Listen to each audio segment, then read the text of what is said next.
I still remember the hum of the overhead fluorescent lights in that chilly conference room at AeroTech Dynamics. My hands rested steadily on the table, but inside my heart was pounding hard as I faced Marcus Reed, the company's CEO. After 13 years of dedicated service, this was how it would all end. "Claire, we're restructuring the engineering division," Marcus said without meeting my eyes. Sitting next to him was his brother-in-law, Ethan, wearing a smug grin. "Your position is considered redundant." Redundant? I was the creator of the core technology that powered every drone AeroTech produced. My SynapseLink system was the reason our drones were sought after worldwide. The room fell silent, everyone waiting for me to break down or plead. Instead, I calmly closed my notebook, stood up, and nodded. "I understand. I'll clear out my desk today." Marcus looked almost disappointed by my composure. He had expected tears, anger, or at least some resistance, but I refused to give him that satisfaction. As security escorted me out, I passed by my team. Their faces showed shock and sympathy, but no one spoke. Not even Jenna, who I had mentored for years. In the parking lot, I sat in my car and took a deep breath. They had no idea what they'd just lost. At home, I poured myself a glass of wine and retrieved a folder from my fireproof safe. Inside was my original contract with AeroTech. I flipped to page 22, section 5.1, and traced the words I knew by heart. "All intellectual property created by the employee shall remain company property, except any patents specifically registered under the employee's name, which shall be licensed to the company under separate agreements." I smiled, recalling how the previous CEO, Richard, had insisted I add that clause years ago. "Always protect yourself, Claire." He had said leadership changes can happen unexpectedly. How right he was. I pulled out another document, the licensing agreement for SynapseLink, the neural control system I had developed and personally patented. AeroTech had been using it under my permission all these years, but the license would expire in exactly 6 days. Without it, every drone they manufactured would be operating illegally. Every line of code they used would be unauthorized. Their entire operation would come to a standstill unless they renewed the license with me, the person they just fired.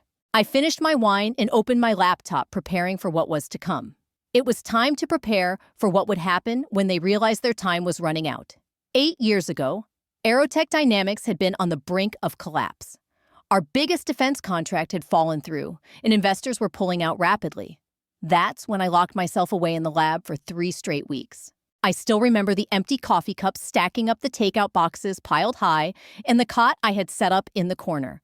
Days and nights blurred as I coded what would become SynapseLink, an AI system capable of controlling drones with unprecedented precision. When I finally emerged bleary-eyed but triumphant, I demonstrated the system to Richard, the then CEO. The drone's arm moved with such smoothness it could delicately grab a fragile glass without cracking it. "This will save us," Richard whispered, hope flickering in his eyes. He was right. Within months, orders flooded in from military, medical, and industrial clients alike. Everyone wanted AeroTech's drones equipped with SynapseLink's lifelike movements. Richard insisted I patent the technology myself. "The company's unstable right now," he said. "If we go under at least, you'll keep ownership of your creation." So I did. I filed the patent under my name and licensed it to AeroTech. Then Richard retired. Marcus Reed took over, and everything changed. He hired family members, slashed research budgets, and treated our engineering team like disposable cogs. And now, he had replaced me without understanding what he was throwing away. 3 days after my termination, Jenna texted me. "They hired your replacement. Some guy named Dylan claims he's an AI visionary. I searched him online. Dylan Carter, 27, with slicked back hair and designer glasses. His resume boasted AI consultant roles for several failed startups. No robotics experience, no engineering degree, just buzzwords and a family connection to Ethan." Later that day, another text from Jenna emergency all-hands meeting. "Dylan's telling everyone SynapseLink is outdated and needs a full rewrite. Marcus loves him." I felt a cold chill. They couldn't rewrite SynapseLink. Not legally, anyway. Any changes after the license expires would violate my patent rights. I called my lawyer friend Sarah and explained. "So they fired you and now plan to tamper with your patented tech," she asked, incredulous. Exactly. Do they even understand the licensing agreement? Clearly not. I sent her the documents. An hour later, she called back. This is airtight, Claire. If they modify the system post-license, you can shut them down completely. Have you warned them? Not yet, I replied. But I will. The next morning, I drafted a formal notice with Sarah's help. It was clear, professional, and straightforward. SynapseLink's license would expire Sunday at midnight. Any use after that would require renewal. Any modifications would be infringement. I sent the notice directly to AeroTech Dynamics legal department via certified mail. Then I waited. By afternoon, my phone buzzed with a message from Raj, someone I'd always been friendly with in legal. Claire Marcus saw your letter, called it sour grapes, and threw it in the trash. You should know he's not taking this seriously. My heart sank, not for myself, but for what it meant for the company, my former teammates, and the projects we'd built together. Thanks for telling me, Raj. Just make sure there's a record I sent the warning. Already done, he replied. And Claire, a lot of us miss you here. I appreciated his kindness, but sentiment wouldn't solve this problem. Marcus needed to understand the reality before it was too late. I opened my laptop and began documenting everything, every email development log, and proof that SynapseLink was mine. If Marcus wanted to play hardball, I had to be ready. Years of careful record-keeping were about to pay off. I logged into my personal cloud storage where I kept backup copies of everything, commit histories showing who wrote each line of code test logs with timestamps, design documents, and emails discussing SynapseLink's development. Most importantly, I had the original patent filing registered in my name and licensed only to AeroTech. If you believe in the power of resilience and justice and want to discover how my story unfolds next, click subscribe and join me on this journey together. We'll uncover the strength it takes to reclaim what's rightfully ours. As I sorted through files, something caught my eye, a notification from an automated system I set up long ago to track any changes to SynapseLink's core code. Someone at AeroTech had already started modifying the system. I checked the timestamp yesterday, 2 days after my termination and 4 days before the license expired. They weren't waiting. I downloaded the logs showing unauthorized changes and how they tried to bypass security protocols. This wasn't just poor management. It was intellectual property theft. I called Sarah again. They've already started changing it. That's violation number 1, she said grimly. Document everything. We're building a case they can't ignore. I worked through the night organizing evidence and preparing for what was coming next. I wasn't seeking revenge, just recognition and fair compensation. But Marcus's arrogance made peaceful resolution impossible. Late Friday afternoon, my phone buzzed with an unknown number. I answered cautiously. Claire, it's Jenna. I'm calling from a burner phone, she said, voice trembling. Things are falling apart here. What happened? I asked. Dylan convinced Marcus to let him upgrade SynapseLink's modules. He deleted 3 key components, calling them redundant. Then he shoved in his own half-baked code. She paused. The test drone crashed during the Meditech demo today. The robotic arm went haywire and smashed their prototype medical device. My stomach twisted. Meditech was our biggest potential client, worth millions in contracts. Jenna continued. Their CEO is furious. They're threatening lawsuits for damages and lost time. How did Marcus respond? He told everyone to blame the old unstable system you built. He's making you the scapegoat. Claire. Anger surged, but I kept steady. Do you have documentation of Dylan's changes? Yes, I'll send them securely. Be careful, Claire. Don't risk your job. Too late, she said bitterly. I already resigned. I can't be part of this train wreck. After hanging up, I realized this was no longer just about me. Jobs were on the line. The company I'd helped build was in jeopardy. Saturday morning, I met with Professor Chen, my old MIT mentor, now a partner at Blackwell IP Law. I brought all documentation, including Jenna's evidence of unauthorized modifications. They fired you, ignored your warnings about the license, altered your patented technology without permission, and now blame you. Professor Chen shook his head. That sums it up? I nodded. He carefully reviewed the documents, then looked up with resolve. Claire, this is one of the clearest IP infringement cases I've ever seen. Blackwell will represent you pro bono. Really, why? Because what they're doing is wrong, and you're the kind of innovator this industry needs. He smiled. Plus, it'll make a fantastic case study for my students. By the end of our meeting, we drafted a comprehensive cease and desist letter with a deadline: renew the license by Sunday midnight or face immediate injunction Monday morning. Professor Chen's assistant delivered the letter to Marcus's home that afternoon. The countdown began 36 hours until the license expired, 3 days until the company faced consequences. Monday morning, while sitting with Professor Chen preparing court filings, Jenna texted updates from AeroTech. Emergency leadership meeting happening now. Marcus is furious about the legal letter. 20 minutes later, Marcus gathered the team. He called me bitter and told everyone to ignore what he called empty threats, assuring them the legal department was handling it. Then came the most revealing update. The legal VP spoke up, confirming my claim was valid and that SynapseLink powered 87% of their active drones. The room went dead silent. I pictured it clearly, Marcus's confident smile fading as reality sank in, executives exchanging worried looks. Someone finally asked the question, what happens if she pulls the license?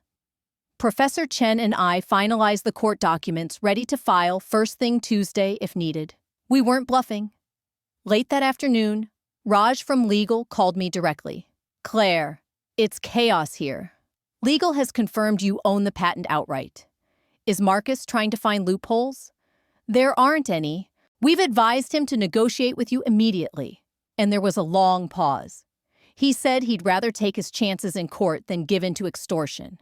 I closed my eyes briefly. His choice. But remember, the license expires at midnight. After that, every AeroTech drone running SynapseLink becomes an infringement. I know, Raj said quietly. We all know. At 12:01 a.m., Tuesday, my license to AeroTech officially expired. I couldn't sleep knowing what would happen next. By 8:30 a.m., my phone was blowing up with messages. The system shutdown I programmed years ago had activated automatically as a security measure. Without a valid license, SynapseLink reverted to its base state, functional but limited. Jenna texted, all dashboards show critical errors. Production line drones stopped responding to advanced commands. ROC clients are calling non-stop. Customer service is overwhelmed. Marcus locked himself in his office. At 9:17 a.m., my phone rang. It was Marcus himself. I let it go to voicemail. Claire, this is Marcus. Whatever point you're making, you've made it. Call me back immediately so we can resolve this situation, please. His voice had lost its usual arrogance. Now it sounded desperate. I listened twice, then forwarded the message to Professor Chen with a simple note. It's working. We had planned for this moment. The key was not to respond immediately. Let them feel the full impact of their decisions. Let Marcus understand exactly what he'd thrown away when he fired me. By noon, AeroTech stock had dropped 8%. 3 more clients threatened to cancel contracts, and Dylan, my so-called replacement, had vanished completely. At 2 p.m., I finally called Marcus back. Claire, thank God, Marcus's relief was palpable through the phone. We need to fix this immediately. Tell me what you need to turn the systems back on. I'm not turning anything off, Marcus. The license expired. The system is just enforcing its legal status. Fine. Whatever. Let's renew the license then. Same terms as before. I almost laughed at his assumption that I'd simply return to the status quo. No, Marcus. New terms. I'll email them to you now. I sent the document Professor Chen and I had prepared. $1.5 million annual licensing fee. Renewable quarterly at my discretion. Full patent attribution in all AeroTech materials. A dedicated team to maintain SynapseLink reporting directly to me as an external consultant. And most importantly, explicit language preventing unauthorized modifications. The phone went silent as he read. This is extortion? He finally sputtered. This is business, I corrected him. You fired me. ignored my warnings, modified my property without permission, and blamed me for your failures. These terms reflect the new reality of our relationship. The board will never approve this. Then, I suggest you call an emergency board meeting. Your production lines are still down, correct? Another long silence. I'll call you back, he said coldly and hung up. I knew exactly where he was going next to the legal department, hoping to find a loophole around my patent. Good luck with that. Marcus requested a meeting the next morning at Blackwell Law. I arrived with Professor Chen, feeling strangely calm despite the stakes. Marcus brought Ethan and AeroTech's legal VP Sandra. His usual swagger was gone, replaced by barely controlled anger. Let's cut to the chase. Marcus began forcing a smile. We've reviewed your proposal and have a counteroffer. He slid a document across the table. We'll pay a one-time fee of $250,000 for full ownership of the SynapseLink patent. Professor Chen didn't even touch the paper. That's not remotely close to market value, and you know it. Marcus leaned forward, his tone sharp. Claire, be reasonable. You developed SynapseLink while working for AeroTech. We both know this patent situation is just a technicality. A legal technicality, I clarified calmly. And no, I developed the core technology on my own time using my own equipment when the company was struggling. That's why Richard insisted I patent it personally. Marcus's face reddened. Richard was sentimental and didn't understand business. I pulled out my phone and played a voicemail Jenna had forwarded me last week. Marcus's voice echoed, "We don't need Claire anymore. She's just expensive baggage from the old days." Does this sound sentimental, Marcus? Or does it sound like someone who doesn't understand what he's throwing away? For once, he had no comeback. By Wednesday afternoon, AeroTech was in full crisis mode. Production had been halted for over 24 hours. Support calls flooded in from clients worldwide. The stock had dropped another 12%. According to Raj, Marcus refused to meet my terms. Instead, he ordered the engineering team to restore operations using system backups from before I left. I almost felt sorry for them. Almost. You see, I anticipated this move years ago. SynapseLink's architecture included a rolling authentication system that checked license status every 12 hours. Even old backups verified current authorization after rebooting. At 4:30 p.m., Jenna texted me. They're trying to restore from backups. Nothing's working. System keeps reverting to limited functionality. Dylan's blaming the network servers, even the building's electrical system. Everyone knows he's clueless. At 5:15 p.m., Marcus was screaming at engineers. Two just walked out. At 5:45 p.m., breaking news investors were notified of a temporary production delay due to system upgrades. Stock dropped another 5% in after-hours trading. I wondered how long Marcus could keep up the facade before admitting the truth. AeroTech couldn't function without my technology, and they couldn't legally use it without my permission. The answer came sooner than expected. At 6:30 p.m., I received an email from an unexpected sender, Janet Miles, head of AeroTech's board. Janet's email was brief. Ms. Dawson, the board has called an emergency meeting for tomorrow morning regarding current operational issues. Please call me at your earliest convenience. I called immediately. Janet answered on the first ring. Ms. Dawson, thank you for responding so quickly. Janet began, her voice steady. The board has just been informed of a system failure affecting all production. Marcus claims you deliberately sabotaged the company. Is this accurate? She asked. Absolutely not, I replied calmly. I simply declined to renew a licensing agreement after being terminated. The systems are functioning exactly as legally designed. I see. Her tone was measured. Marcus didn't mention any licensing issue. I'm not surprised, I said. He's been ignoring my notices for days. There was a pause. I've reviewed your termination paperwork, Janet continued. Marcus listed your position as redundant to current operations. Yet now he claims our entire production depends on your system. That contradiction hasn't escaped my notice. Janet sighed. Would you be willing to present your side to the full board tomorrow at 9 a.m.? I'll be there with my legal counsel. After hanging up, I received a text from Jenna.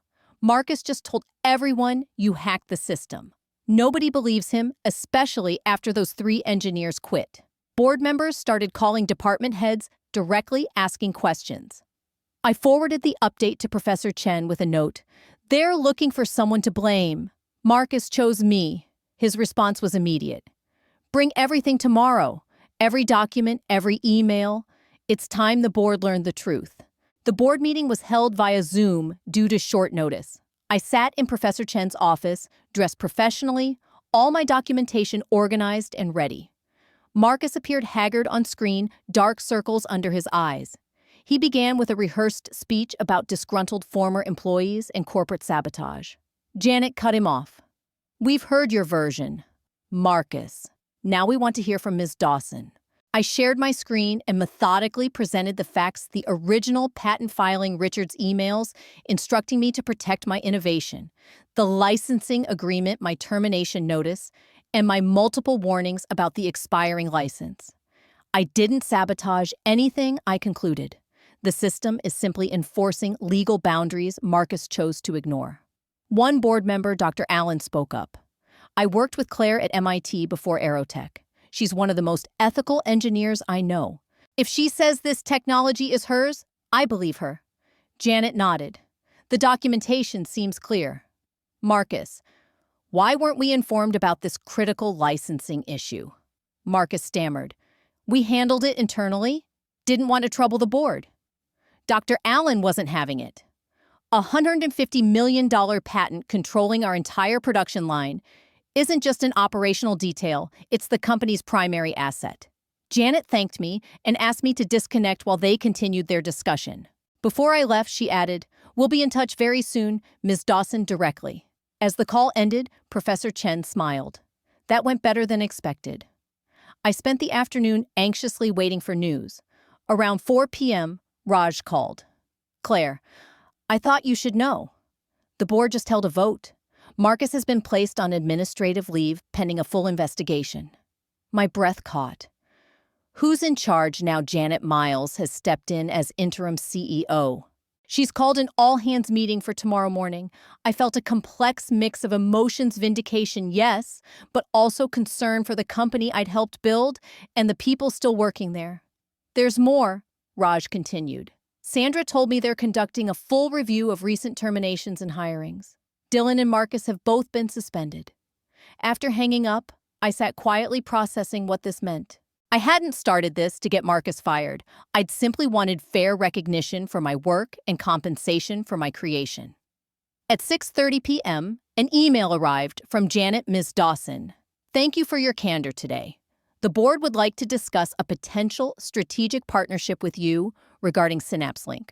Are you available to meet tomorrow afternoon? I forwarded it to Professor Chen with the question, what do you think they're offering? His reply came quickly. Something better than what you asked for. Remember, you hold all the cards now. I typed my response to Janet, I'll be there. Walking into AeroTech Dynamics headquarters the next day felt surreal. Security greeted me respectfully and handed me a visitor badge. As I crossed the lobby, employees stopped and stared. Some nodded, a few even smiled. Janet met me at the elevator. Thank you for coming, Miss Dawson. Or may I call you Claire? Claire is fine. She led me to the executive conference room, the same one where Marcus had fired me less than 2 weeks ago. How quickly things had changed. Inside waited 3 board members and Sandra from legal. Janet gestured for me to sit. Claire, we've reviewed the situation thoroughly. What happened to you was unacceptable. The board had no knowledge of the critical role your technology played or the licensing arrangement. Dr. Allen added, we believe AeroTech needs you, not just your technology, but your vision. Janet slid a document across the table. I invited Jamie to lunch the next day. The young engineer was nervous but earnest as we talked about creating fair systems for recognizing innovations. Jamie explained the audit program was Janet's idea. We're reviewing all patents and major projects to ensure proper attribution, Jamie said. What have you found so far? I asked. Jamie hesitated. Several cases, similar to yours. Innovations credited to executives that were actually developed by staff engineers, mostly women and minorities. I wasn't surprised. but the confirmation still stung. "We're fixing it," Jamie assured me. "Every innovation will be properly credited from now on." As we parted, I felt a sense of purpose stronger than ever before. This fight hadn't just been about me, it was about changing the system. 1 month after my return, AeroTech Dynamics issued a press release that made headlines across the tech industry. AeroTech proudly recognized Claire Dawson as the original architect and patent holder of SynapseLink, the revolutionary AI control system, powering their award-winning drones. As our new Chief Technology Officer, Ms. Dawson will lead our innovation efforts and ensure AeroTech remains at the forefront of ethical AI development, the release said.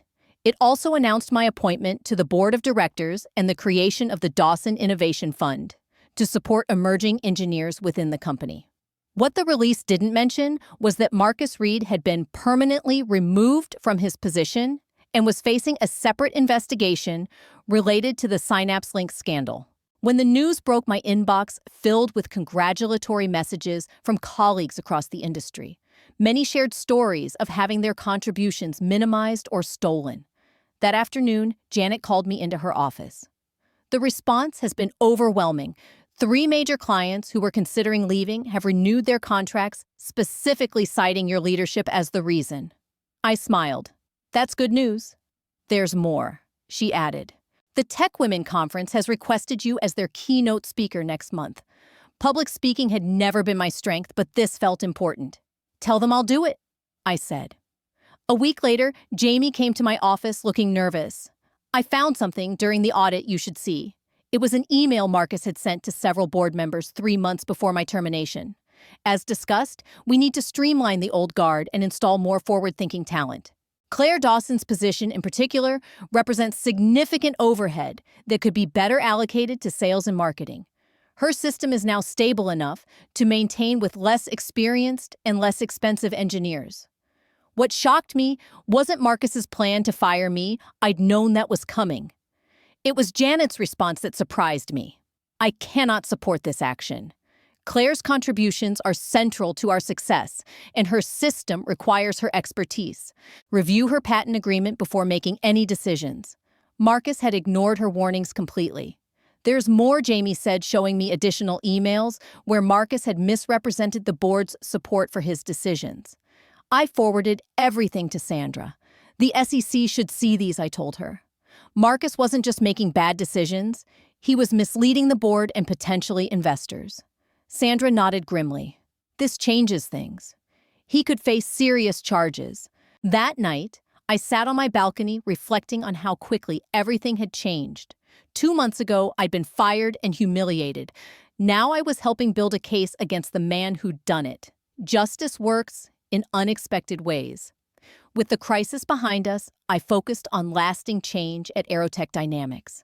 My first initiative was the Engineer Attribution Protocol, ensuring every contributor was properly credited and compensated. The board unanimously approved it. "This is revolutionary, Dr. Allen said. "Most companies fight to own every idea. We're doing the opposite. We're acknowledging reality," I responded. "Innovation comes from people, not corporate entities." Each product now included a digital credit roll listing every contributor. The industry noticed. 3 competitors contacted me to learn more. Jenna stopped by my office one day. "You know what's different. People are excited to come to work again. They feel valued." That meant more to me than any achievement. We weren't just building better drones.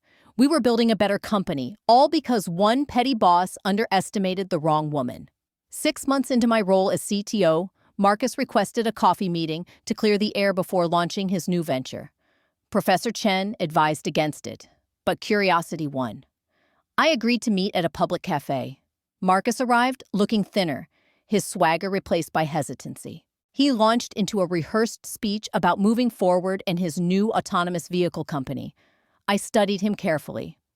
"Marcus, why are you really here?" He hesitated, then revealed his agenda. "The lawsuit against Neuralink is excessive. I could help smooth things over if you're reasonable." I stood up, leaving my coffee untouched. "I'm not interested. You didn't just fire me. You freed me to build something better than you ever could."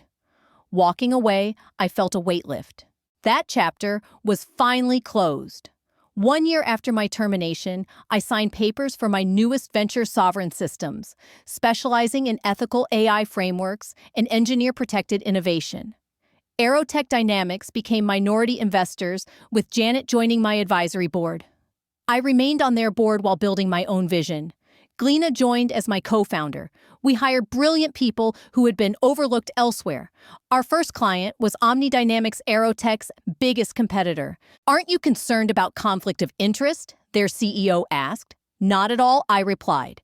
"My expertise is building systems where innovation is both protected and properly attributed." "And your contracts?" I smiled. "Let's just say we read them very, very carefully." As we left with their signed agreement, Jenna grinned. "1 year ago, you were clearing out your desk. Now you're changing the industry." 18 months after my firing, I stood on stage accepting the Innovation of the Decade Award for SynapseLink. My name gleamed on the plaque as creator and patent holder.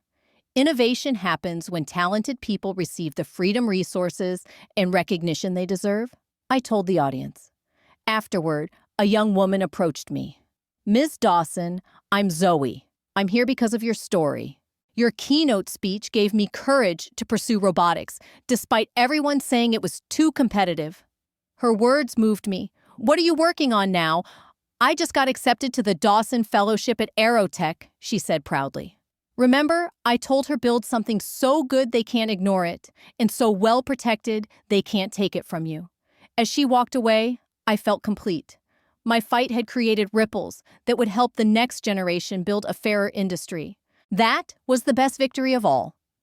If you followed my journey, you know it wasn't easy.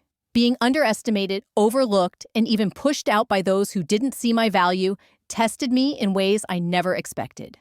But standing up for myself, protecting what I created, and refusing to settle for less taught me something important, that your voice and your work matter no matter the obstacles. I want to ask you to support people like me, those who fight quietly, who innovate behind the scenes, and who deserve recognition and respect. If my story inspires you, please share your thoughts below. What would you have done in my situation? Have you ever faced a time when you needed to defend your work or stand up for yourself at your job? Your stories and comments not only support me, but empower others who might feel alone in their struggles. Here's the advice I want to leave you with. Always protect your contributions. Keep clear records, understand your rights, and never be afraid to seek help when things feel unfair. Innovation and hard work are valuable, not just to companies, but to the people who create them.